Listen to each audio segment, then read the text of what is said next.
Good morning class. हम लोग कर रहे हैं अपना सेकंड चैप्टर लासा की ओर। ये राहुल सांकृत्यायन जी का लिखा हुआ है। राहुल सांकृत्यायन जी के बारे में हम पहले पढ़ चुके हैं। मैंने आपको इसके महत्वपूर्ण बिंदु भी अंडरलाइन करवा दिए हैं और ये आपको अपनी कॉपी में कंप्लीट करना है। पेज नंबर 25 भी हम कंप्लीट कर चुके हैं कि कैसे वो लेखक पहुँचे नेपाल। तिब्बत जाने के लिए डायरेक्ट रास्ता नहीं था और पहले परमिशन भी नहीं दी जाती थी डायरेक्ट, तो नेपाल के रास्ते होते हुए गए थे लेखक और उनके मित्र। और इन्होंने अपना भिखारी जैसे वो बनाया था, गेटअप लिया था ताकि लोग पहचान नहीं पाए या जाने में दिक्कत नहीं हो। और वहाँ जाके उन्होंने देखा कि वहाँ पे कैसे सभी लोगों को वेलकम किया जाता है और ज़्यादा ऐसे रिस्ट्रिक्शंस नहीं है कि आप किसी के घर, सब लोगों के घर आप जा सकते हो। चाय बना के भी वो लोग आपको दे देते हैं। आप अपना उनको सामान दे दो तो आपको चाय बना के दे देते हैं, या आप खुद उनके घर पे अंदर जाके चाय बना के अपनी ले सकते हैं। उसके बाद हमने पेज नंबर 26 भी थोड़ा सा मैंने आपको समझाया था कि वहाँ पे जो वो होते हैं जो किले वगैरह, क्योंकि सैनिकों का भी यही रास्ता था, तो वहाँ जगह जगह चौकियाँ और लंगर, और मतलब लंगर नहीं, क्या बोलते हैं उनको, चौकियाँ, और जैसे पोस्ट वगैरह बनाते हैं ना सैनिकों के रुकने के लिए या चेंज करने के लिए, तो वो सब किले वगैरह बने हुए थे। तो जब जो किले छोड़ दिए गए, जो पुराने हो गए, तो वहाँ किसान रहने लगे या लोग अपनी किसी खेती वगैरह करते थे तो वहाँ रहते थे। तो वहीं पे कुछ ऐसे चेकिंग पॉइंट्स वगैरह बना दिए गए। तो परित्यक्त चीनी किले से जब हम चलने लगे तो एक आदमी राहदारी मांगने आया। हमने वह दोनों चिट्ठियाँ उसे दे दी जो लेखक लेके आए थे वहाँ एंट्री के लिए। उनको मिली थी, उनके मित्र ने वहाँ से परमिशन के लिए जो चिट मिली थी उनको जाने के लिए, वो चिट वहाँ पे दिखाई उन्होंने। राहदारी मतलब वहाँ पे आप अंदर आ रहे हो तो आपको दिखाना पड़ता है, पास वगैरह जैसे बोलते हैं, या एंट्री के लिए कुछ डॉक्यूमेंट्स होते हैं वो वहाँ पे आपको दिखाना पड़ता है। परित्यक्त का मतलब मैंने आपको पहले भी बताया, त्यागा हुआ, जिसको छोड़ दिया जाता है। तो ऐसे बहुत सारे किले वहाँ पे थे। तो वहाँ उन्होंने चिट दिखाई। शायद उसी दिन हम थोंदला के पहले के आखिरी गांव में पहुंच गए। यहाँ भी सुमति के जान पहचान के आदमी थे और भिकमंगे रहते भी ठहरने के लिए अच्छी जगह मिली। ये लोग भिखारी के वेश में थे, फिर भी सुमति जो उनके मित्र हैं लेखक के, उनकी जान पहचान की वजह से अच्छी जगह इनको ठहरने के लिए मिल गई। 5 साल बाद हम इसी रास्ते लौटे थे और भिकमंगे नहीं, एक भद्र यात्री के वेश में घोड़ों पर सवार होकर आए थे, किंतु उस वक्त किसी ने हमें रहने के लिए जगह नहीं दी। जब 5 साल बाद लेखक वापस लौट रहे थे तब की बात उनको याद आई, क्योंकि जाते समय वो भिखारी के वेशभूषा में थे, फिर भी उनको अच्छी जगह मिली रहने के लिए। लेकिन आते समय जब 5 साल बाद वो रिटर्न हो रहे थे और अच्छे से आ रहे थे, भिखारी की वेशभूषा में नहीं थे, अच्छे से कपड़े पहने हुए थे, घोड़े के ऊपर आ रहे थे, लेकिन फिर भी लोगों ने उनको अच्छी जगह रहने के लिए नहीं दी थी। और हम गांव के एक सबसे गरीब झोपड़े में ठहरे थे जब लौट रहे थे। तो बहुत कुछ लोगों की उस वक्त की मनोवृत्ति पर ही निर्भर है, खासकर शाम के वक्त छंग पीकर बहुत कम होश आवास को दुरुस्त रखते हैं। अब लेखक ने ऐसा बोला कि जब हम गए थे तो भिखारी के वेशभूषा में थे, फिर भी हमको अच्छी जगह रहने को मिली, लेकिन जब हम लौट रहे थे और हम अच्छी वेशभूषा में थे, अच्छे सामान्य यात्री की तरह हम घोड़े पे सामान लेके आए थे, कपड़े भी हमारे सब ठीक ठाक थे, लेकिन फिर भी हमको रहने के लिए अच्छी जगह नहीं मिली। ये उस समय की परिस्थिति पर, उस समय की जो शाम की यदि है बात, यदि आप शाम को जाते हैं या शाम को लौट रहे हैं तो शाम को ज़्यादातर वहाँ पे ड्रिंक वगैरह करके लोग रहते हैं, तो उनका होशोवास में नहीं रहते, तो वो आपके साथ किस तरह का व्यवहार करेंगे ये कहा नहीं जा सकता। तो इसलिए लेखक ने बोला कि मनोवृत्ति मतलब मन के विचार उस समय क्या हैं लोगों के, इस पे भी निर्भर करता है कि भाई उन्होंने शाम का समय है, वो अपने मस्ती में है, ड्रिंक किया हुआ है, उनको खुद को होश नहीं है, तो वो आपके साथ कैसा व्यवहार करेंगे ये कहा नहीं जा सकता। अब हमें सबसे विकट डांडा थोंदला पार करना था। डांडे तिब्बत में सबसे खतरे की जगह है। क्यों? 16-17 हजार फीट की ऊंचाई होने के कारण उनके दोनों तरफ मीलों तक कोई गांव गिराव नहीं होते। नदियों के मोड़ और पहाड़ों के कोनों के कारण बहुत दूर तक आदमी को देखा नहीं जा सकता। डाकुओं के लिए सबसे अच्छी जगह है। क्यों? क्योंकि वहाँ कोई रहता नहीं है, डाकू वहाँ पे छुपते हैं, वहीं पे लोगों को आते जाते लोगों को पकड़ के लूटते हैं, मार डालते हैं, जिससे किसी को पता भी नहीं चलता। तिब्बत में गांव में आकर खून हो जाए तब तो खूनी को सजा भी मिल सकती है, क्योंकि वहाँ गांव है, लोग कोई देख लेंगे, गवाही दे देंगे, पता चल जाएगा। लेकिन इन निर्जन स्थानों में मरे हुए आदमियों के लिए कोई परवाह नहीं करता। निर्जन मतलब सुनसान स्थान, जो मैंने अंडरलाइन किया है। जैसे यहाँ पे मनोवृत्ति है ना, मनोवृत्ति मतलब मन के विचार, दुरुस्त मतलब ठीक ठाक रखना, निर्जन स्थान मतलब सुनसान स्थान पर यदि किसी को मारा जाए तो किसी को भी मालूम नहीं रहता, पता भी नहीं चलता। मरे हुए आदमियों के लिए कोई परवाह नहीं करता, परवाह मतलब फिक्र, चिंता। सरकार, खुफिया विभाग और पुलिस पर उतना खर्च नहीं करती और वहां गवाह भी तो कोई नहीं मिल सकता। डकैत पहले आदमी को मार डालते हैं, उसके बाद देखते हैं कि कुछ पैसा है कि नहीं। इसलिए जैसे ही वहां से कोई पास होता है तो सबसे पहले मार डालते हैं, ताकि वो यदि बच भी गया, यदि वो बच जाता है तो वो डाकुओं को पकड़ा सकता है या भाग सकता है। इसलिए वो लूटने के पहले ही मार डालते हैं, उसके बाद देखते हैं कितना पैसा है या क्या सामान है, उसके बाद लूटते हैं। हथियार का कानून न रहने के कारण यहाँ लाठी की तरह लोग पिस्तौल बंदूक लिए फिरते हैं।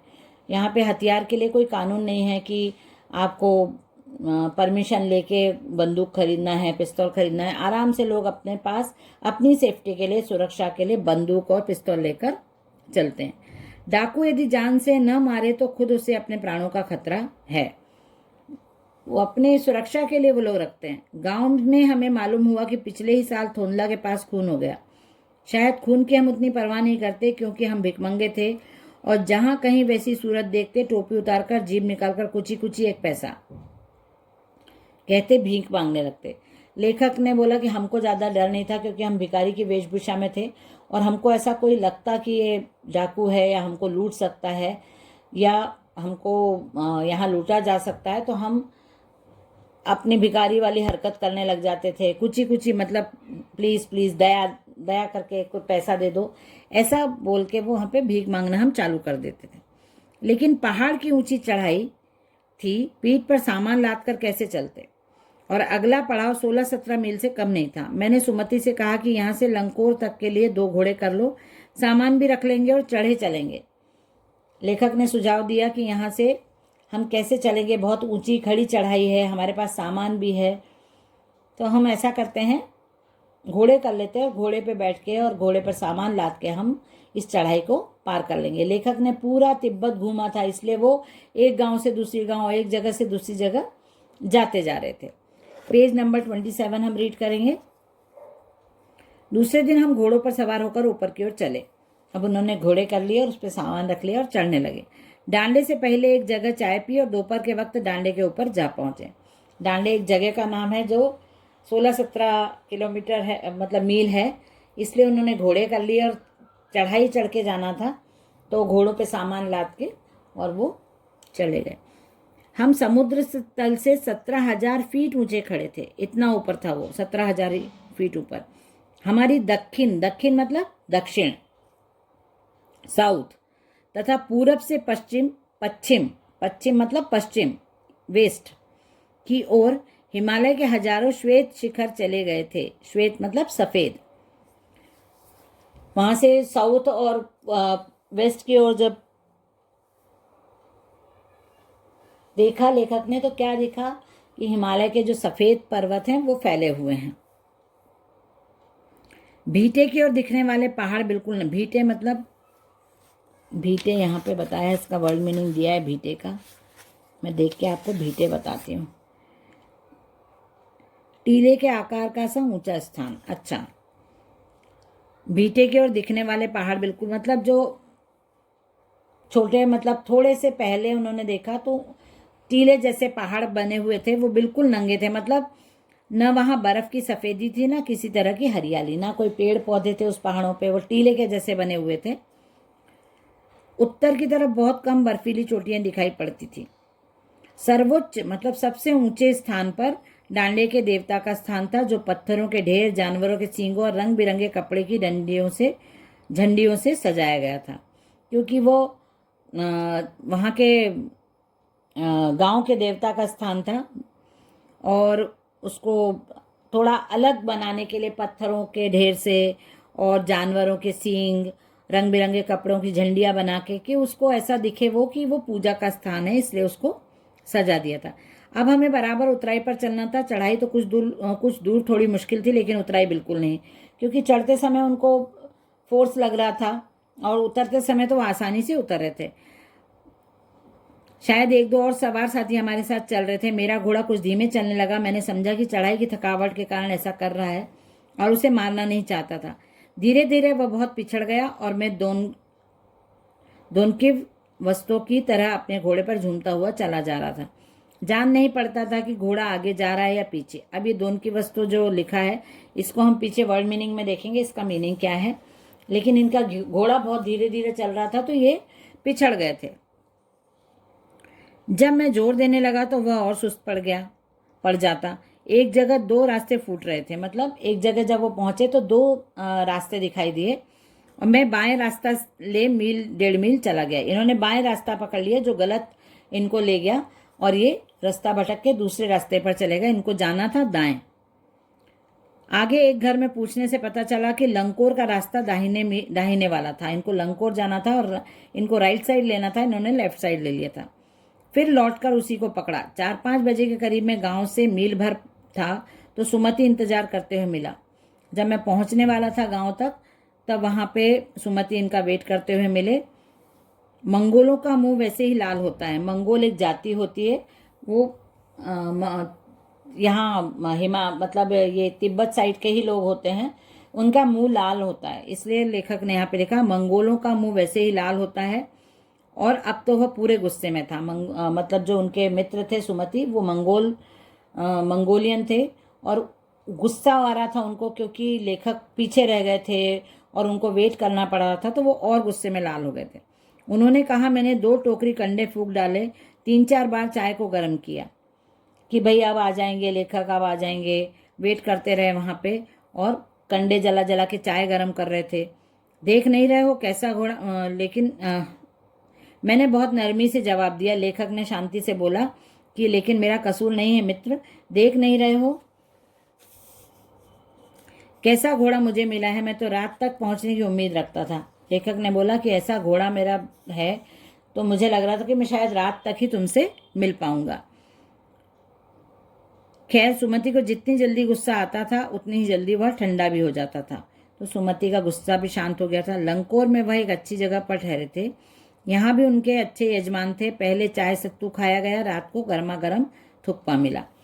अब सुमति के साथ गए थे। सुमति वहीं मंगोलियन थे और उनका हाँ आना जाना था, इसलिए उनके साथ की वजह से लेखक को भी अच्छी जगह में ठहरने को मिला।